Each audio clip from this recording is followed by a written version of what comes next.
Salut Anto, comme tu le sais depuis quelques semaines, j'ai le harnais Phoenix et j'aurais voulu qu'on fasse un tour du harnais pour que tu me montres les réglages que tu préconises. Ouais, aucun souci, pas de problème. Donc, comme tu le sais, mon chien fait 38 kilos. J'ai pris le harnais XL. Je voudrais que tu me rappelles à peu près les tailles que iDog fait pour le harnais Phoenix. Ouais.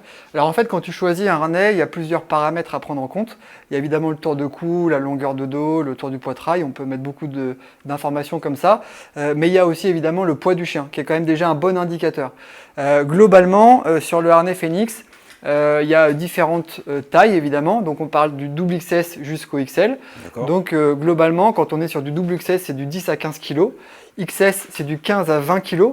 S, 20 à 25 kg. M, 25 à 30.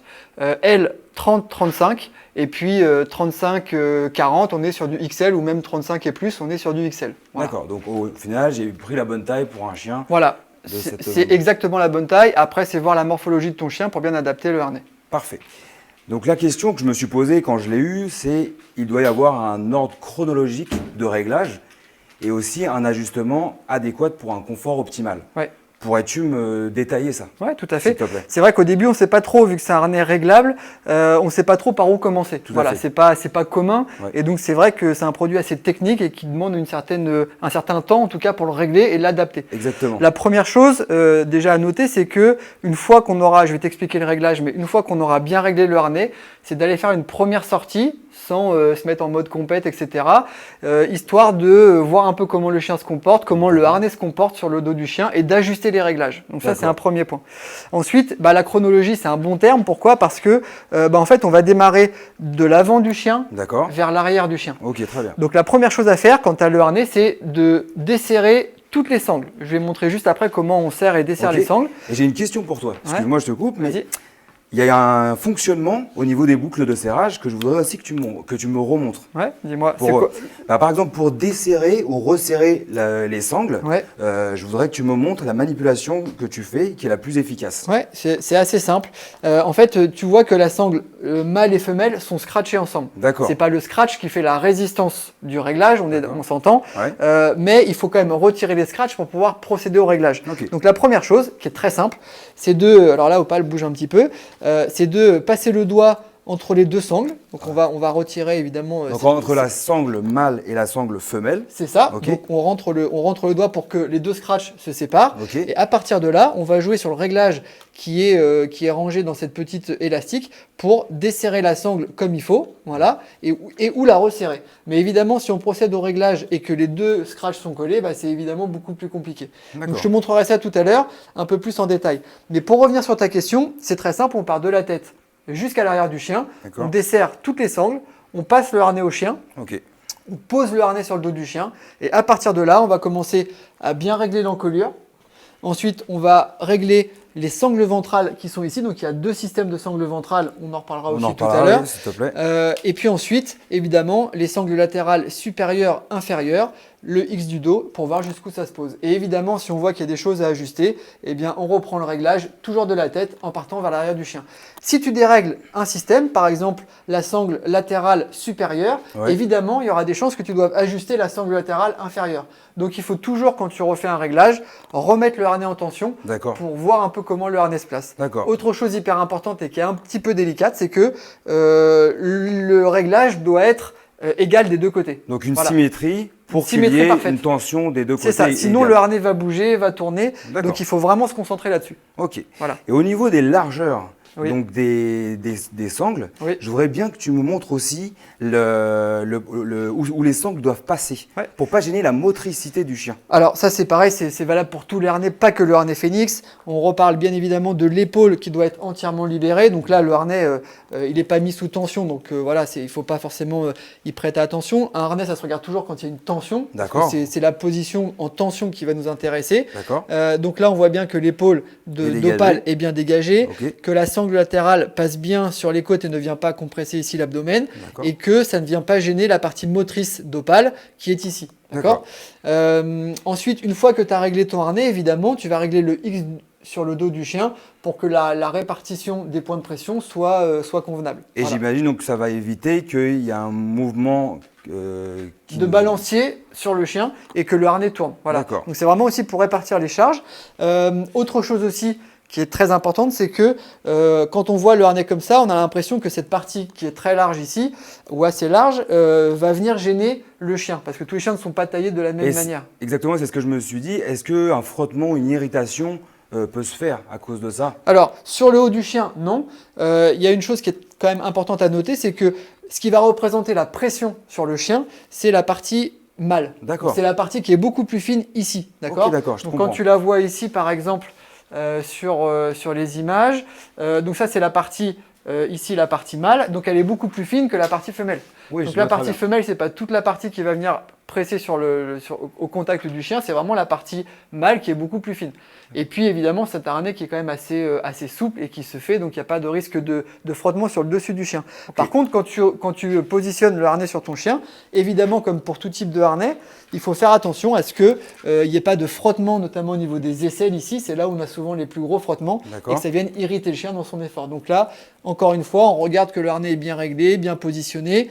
Le réglage des sangles latérales, des sangles ventrales est primordial pour ça. Et il ne faut pas forcément à chaque fois serrer au maximum ces sangles-là par peur que ça frotte sur le chien. Il faut bien répartir le réglage. Donc là, au niveau des sangles ventrales, au niveau de l'abdomen, donc si le réglage n'est pas bien fait, ça peut engendrer quelque chose? Oui, parce qu'en fait, si jamais les sangles ventrales ne sont pas bien réglées, la répartition de la pression du harnais sur le chien n'est pas optimale et une grosse partie de pression va reposer sur cette fameuse sangle. Ok. Donc ça peut la fragiliser.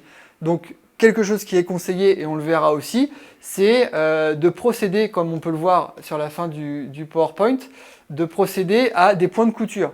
Ça, c'est un point qui est très important. Une fois que ton harnais est bien réglé, il faut absolument coudre la partie mâle et la partie femelle pour augmenter la résistance déjà du harnais. Éviter qu'il se dérègle, mais généralement quand il est réglé, il y a peu de chances qu'il se dérègle, mais c'est surtout augmenter la partie résistance. Ok, Voilà. très bien. Donc ça c'est très important. Voilà, il y a un petit schéma qui est bien montré pour vraiment rajouter un point de couture. Ok, et je voulais savoir aussi, au niveau des encoches que je peux voir ici, Oui. qui sont métalliques, ça sert à rentrer les bouts de sang qui... C'est ça, c'est D'accord. vraiment d'un point de vue esthétique. Ok, Alors c'est ça, plus esthétique qu'autre chose, d'accord. Voilà, alors c'est pareil, c'est quelque chose qui m'a été remonté en disant voilà, j'arrive pas à rentrer la sangle dans la partie femelle ici. D'accord. En fait, c'est très simple. Moi, je prends une clé de voiture et puis voilà, je l'enfonce un petit peu et puis ça rentre. C'est prévu pour ça, donc évidemment, à la main, c'est pas évident. Mais on prend une clé de voiture, on enfonce un peu et puis ça se rentre et il n'y a aucun souci. Et du coup, on voit pas que c'est un harnais qui est réglable. Donc ça, c'est très important. La couture, je reviens quand même dessus, c'est quand même hyper prépondérant pour la résistance du harnais et puis courir en toute sécurité parce que l'avantage de ce harnais c'est qu'il est réglable, donc c'est quand même novateur, mais qui dit réglage, dit évidemment possible risque que ça bouge un petit que peu. ça bouge un peu, donc le fait de mettre le point de couture c'est quand même essentiel et que ça fasse un seul bloc. Pour revenir juste sur tes questions et puis pour étayer un petit peu, regarde au niveau de l'encolure, quand on voit le harnais, j'ai expliqué que l'épaule doit être dégagée. Sur cette partie-là, on voit bien que le harnais qui est trop grand va venir gêner complètement le fonctionnement de l'épaule. Oui, je vois bien. Ici, on voit que le harnais est bien posé et là on voit la partie qui est un peu trop serrée où on voit que là c'est le coup d'opale, ça va venir la gêner dans sa respiration. D'accord, ok. Après, idem pour les sangles ventrales, on voit ici, c'est hyper important de bien les régler. Si le harnais est trop grand, là on voit qu'il y a vraiment, c'est très lâche et du coup le harnais ne joue pas du tout son rôle, il va venir gêner opale dans son action. Okay. Quand c'est bien réglé, on voit que les répartitions sont bien à plat. Voilà, le harnais est bien collé sur opale. Et puis quand c'est trop serré, on voit bien qu'ici ça tourne, ça twist, et donc ça peut venir aussi fragiliser la sangle tout naturellement. Et effectivement, peut-être venir blesser. Et en plus blesser le chien. Donc cette sangle-là, il ne faut pas hésiter à élargir pour bien répartir le réglage et surtout les forces de pression qui vont être exercées sur le harnais et sur le chien. D'accord. Donc au niveau de l'ajustement, quand tu vas le mettre sur ton chien, est-ce qu'il y a, on passe la main? Est-ce que la main peut passer? Est-ce qu'il faut vraiment le coller fort? Au niveau du cou, c'est jamais évident. La première chose à faire, c'est déjà de s'assurer que voilà, la chienne n'est pas, n'est pas en difficulté. Donc l'idéal, c'est de pouvoir passer une main. Si tu peux passer voilà, un point entier, c'est que déjà c'est trop large et que quand le harnais va se mettre en tension, il va descendre sur les épaules. Voilà. Donc ça, c'est vraiment important. Alors c'est parfait que tu le tentes parce que j'avais une question par rapport à ça. Au niveau de la longueur, je me demandais où l'extrémité du harnais devait arriver. Est-ce que ça doit dépasser? Est-ce que ça doit être au milieu du dos? J'aimerais une précision là-dessus, s'il te plaît. C'est une bonne question. Alors en fait, quand ce harnais-là est posé, on voit bien, là on voit que c'est les hanches d'Opale, le harnais va venir ici. Idéalement, alors ça peut même venir un peu plus près, c'est pas grave, idéalement, il faut que le point d'attache soit au niveau de la base de la queue. Ok. Après, c'est pas grave, la cordelette est là pour jauger et doser cet espace. Okay. Si par exemple le harnais, alors pour Opale par exemple, comme elle est entre deux tailles, le harnais M lui va bien, et là c'est un harnais L et il lui va bien aussi parce qu'elle fait 30 kg. Donc c'est vraiment. Donc elle est en milieu de gamme. C'est ça. Donc le réglage ne sera pas le même sur le harnais, mais les deux harnais lui conviennent. Donc là l'idéal c'est de vraiment tendre le harnais. Donc par exemple sur le harnais M, il va lui arriver un petit peu plus à cet endroit-là, et je joue avec la cordelette pour avoir le point d'attache qui soit derrière la queue. Pourquoi c'est important? Parce que le mousqueton va venir ici. Si jamais tu attaches ton mousqueton à cet endroit-là, quand Opale va tracter, si à un moment donné elle coupe un peu sa traction, le harnais va venir taper un peu sur son arrière-train et c'est pas agréable. Donc il faut vraiment que le mousqueton, quand le harnais est en tension, soit derrière la queue. Voilà. Et je vois un petit nœud au niveau de l'attache qui relie sur la longe. Est-ce qu'on peut l'ajuster à sa guise? Est-ce que c'est quelque chose qui se fait? Tout à fait. Regarde, tu vois là, si je voulais raccourcir par exemple, j'ai juste à refaire un nœud à cet endroit-là, et puis je raccourcis la cordelette sans aucun souci. D'accord, ok. Donc c'est vraiment ça qui permet d'ajuster et tu le gères à ta sauce, j'ai envie de dire. Donc il n'y a vraiment aucun souci. Le plus important, c'est que le harnais ne vienne pas reposer sur cette partie-là. Pour pas gêner la motricité, j'imagine. Exactement, et qui peut créer des lésions à court ou moyen terme. Donc ça, c'est vraiment la priorité. Et tu le vois un petit peu sur le harnais. Je vais reprendre ma télécommande, tac. Tu vois un petit peu sur le harnais, là, quand c'est trop long. Là, c'est sur Opale, donc là, le harnais XL, pardon.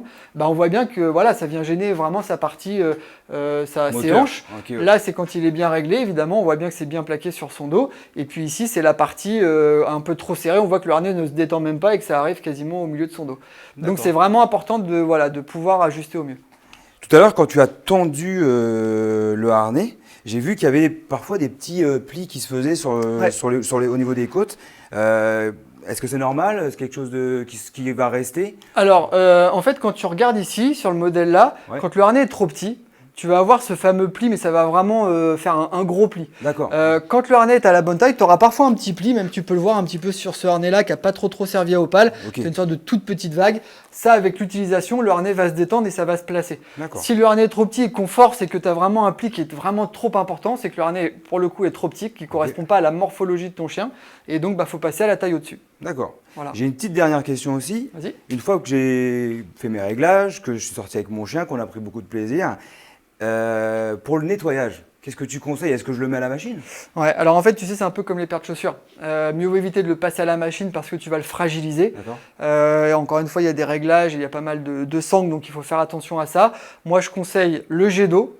Ou alors la brosse, tu vois, dans l'évier, un coup de brosse, et puis après tu le fais sécher. Évidemment, l'entretien du harnais va conditionner sa longévité. Moins tu vas en prendre soin, et plus tu as des risques qu'il t'arrive des galères. Donc il faut vraiment l'entretenir, c'est comme une paire de chaussures. On le nettoie, avec de l'eau claire, on le laisse sécher, et il n'y a aucun souci. Moi, je ne fais pas forcément de compétition. Est-ce que je suis obligé d'avoir ce harnais pour la compétition ou je peux l'avoir pour mes sorties journalières, alors, loisirs? J'ai l'habitude de dire qui peut le plus, peut le moins. C'est-à-dire qu'évidemment, il est vraiment adapté pour la compétition. Moi, je cours avec et c'est un plaisir de courir avec ce harnais. Mais tu peux très bien l'utiliser dans un autre cadre et pas forcément en compétition. Ce qui est intéressant sur ce harnais, il ne va pas convenir à 100% des chiens. C'est pas possible et ça n'existe pas. Mais c'est qu'il est quand même réglable et donc il s'adapte à énormément de chiens. Et donc, monsieur et madame tout le monde qui va faire du cani-marche, etc., peut très bien s'en servir, même si ce n'est pas dans une dynamique de compétition. Ce qui est important là, et ce dont on parle, c'est du confort du chien et de la sécurité du chien. Et encore une fois, c'est un harnais qui est très bien pensé, très bien élaboré, mais il faut prendre le temps de bien le régler, pour avoir une utilisation optimale. Voilà, D'accord. il faut prendre le temps, c'est vraiment important. Et je conseille aux gens de prendre un quart d'heure, 20 minutes, de bien se poser, de regarder ce tuto pour bien comprendre comment ça doit se régler, d'aller D'accord. faire sa première sortie. Et puis d'ajuster les réglages si besoin. Voilà. Mais il faut prendre quelques sorties pour bien le régler. Mais une fois que c'est réglé, tac, un point de couture et on en parle plus. Voilà. Ok, très bien. Anto, j'ai encore 2 questions pour toi. Dis-moi. Je voudrais qu'on parle bien de la façon de fonctionner des boucles de serrage. Ouais. Que tu me remontes comment ça fonctionne, comment on desserre, comment on Ouais, serre. tout à l'heure avec Opal, c'était pas simple. Moi, ce que je conseille, c'est de faire le réglage quand on peut, quand le chien n'est pas dans le harnais. C'est quand même beaucoup plus facile pour équilibrer et ne pas se tromper. Donc voilà, l'idée, c'est de, quand tu as tes sangles comme ça, Ouais. c'est de vraiment passer ton doigt, comme je t'expliquais, entre la sangle mâle et femelle pour retirer le scratch, d'accord, qui vient plaquer les deux parties. Ok. Et puis ensuite, pour desserrer, tu as juste à lever cette petite partie en plastique et de tirer la sangle vers l'arrière. Et là, le harnais, tu vois bien, Il se il se dessert. dessert. Ok. Et puis la même chose, pour resserrer, tu passes ton doigt pour pas que les deux scratchs soient serrés. D'accord. Et pour resserrer, tu attrapes la sangle, donc avant la petite partie en plastique, D'accord. tu la tires pour ramener la sangle voilà, dans la partie. Avec le velcro. Voilà, Qui est ok, la voilà, partie en dessous. mâle. Voilà, la partie exactement. mâle, d'accord. Et puis après, tu retires de ce côté-là, hop, pour resserrer. Parfait. Et là, tu l'as resserré. Ok. Donc c'est assez simple. Et oublie pas, si tu fais un réglage d'un côté, tu le fais aussi de l'autre, Pour la par symétrie. souci d'équilibre droite-gauche. D'accord. Et justement, j'ai une petite question qui est un peu en rapport avec ça. Au niveau de la tension des sangles qui montent au niveau latéral, je voudrais savoir s'il faut une tension égale Entre le haut et le bas. Entre le haut et le bas, exactement. Ouais, l'idée, c'est quand même de répartir les points de pression et les tensions. C'est ce que je t'expliquais. Déjà pour le confort du chien D'accord. et puis pour la résistance du matériel. L'idée, donc, comme je t'ai dit, il faut une symétrie entre les réglages gauche-droite, mais il D'accord. faut aussi une symétrie entre les réglages supérieur et inférieur. Je D'accord. m'explique. En gros, si tu places le harnais sur le dos de ton chien et que tu vois qu'il lui va à peu près bien, Ouais. vérifie quand il est en tension qu'il y ait une tension identique en bas et en haut. Alors comment tu fais ? Tu passes tout simplement ta main et tu vois vite si la sangle elle est battante, ramollo ok. ou si elle est vraiment plaquée sur le chien. Ok. Et moi ça m'est arrivé, notamment avec Link, de penser que le harnais était bien réglé, mais sur le haut, d'avoir le harnais quand je le prenais dans la main qui soit un petit peu détendu. À ce moment-là, il ne faut pas hésiter à resserrer un peu ta sangle latérale supérieure pour répartir la pression sur le chien. Et avoir une tension 50-50. Et avoir une tension Donc, égale et ne pas, on va dire, accentuer la pression sur certaines sangles. D'accord. Donc en fait, c'est pour avoir. Donc pour le faire, passer la main également, C'est ça, tu passes la main et tu vois s'il y a une tension qui est bien Égale. répartie. Ok. Voilà, exactement. Parfait. Je te Tout à fait. remercie, Anto. Pas de quoi, à bientôt, salut. Salut.